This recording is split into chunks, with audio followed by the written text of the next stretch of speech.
Hi everybody, it's Mpumelelo Ndlela here. Welcome back. I hope you all have been having a good week so far. I thought that let me switch it up, let's change it up, and let's step it up a notch. So, in the previous example, which you'll see, it was challenge 373 fish and chips, anyone. And in that example, we used Ultrix to actually determine the food which was consumed the most by British people from 1974 to 2015. So going into going back to this example, you'll see, I think it was challenge 2373. I did post it on my LinkedIn. So if you have any questions about it, please do reach out to me. But it was basically about determining the major food containing fish with the highest per person per week consumption rate since 2015. That was the first question. The second question was the specific year starting from 2015 that experienced the highest rate of fish consumption. The third question was the major food containing potatoes with the highest per person per week consumption rate since 2015. And then the fourth question was the specific year starting from 2015 that experienced the highest rate of potato consumption. So basically, what I wanted to do is you'll see that in the video which I posted on LinkedIn, you'll be able to go through this example and answer the questions using Ultrix. But now I switched it up and I took the same data and I used Power BI.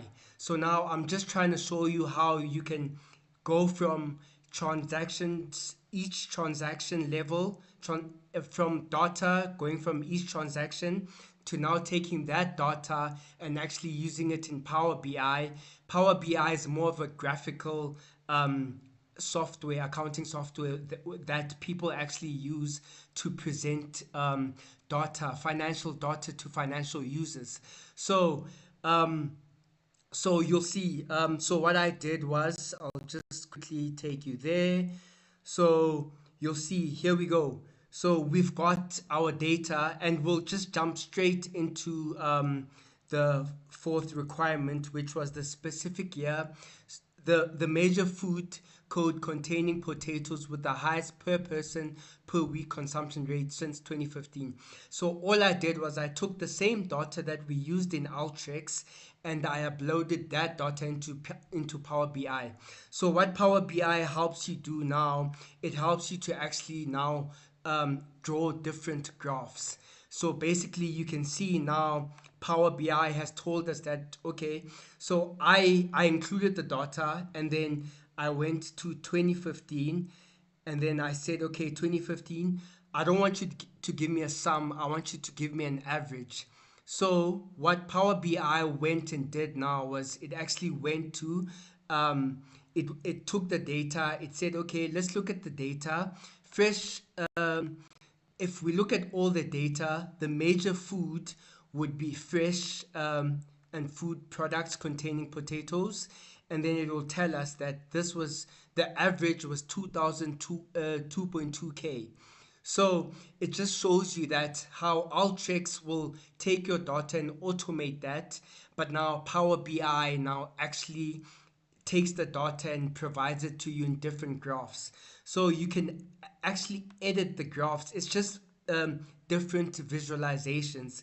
Then you can edit the graphs. You can actually look at food group. You can then maybe look at a different year.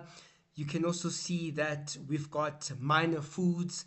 So in 2015, the average minor food was semi skimmed milk.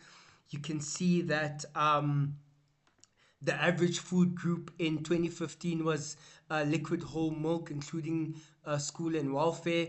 So this, what I love about Power BI is the fact that now once we've got our data in Alteryx, we can now take that data and now include that into Power BI and now get a more visual representation. So Power BI gives you more graphical presentations.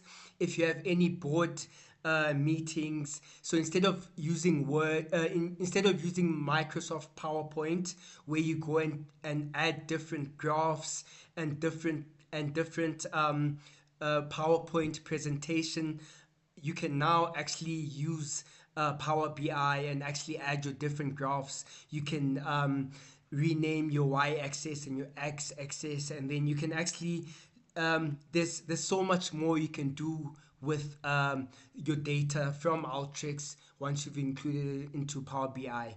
So that just shows you how I took one example in Alteryx, which was 373, and I took that example and I used the same data in Power BI.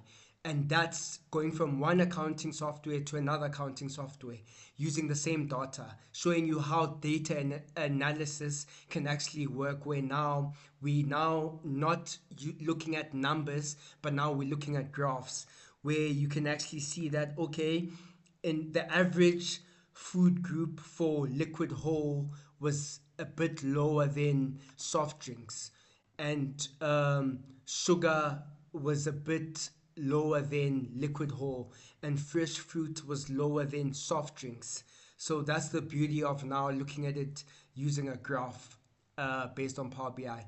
But yeah, guys, if you have any questions, please do reach out to me, and I will upload this onto LinkedIn and onto my website for you guys to have a look at. Thanks for tuning in, and I'll see you on the next video. Cheers.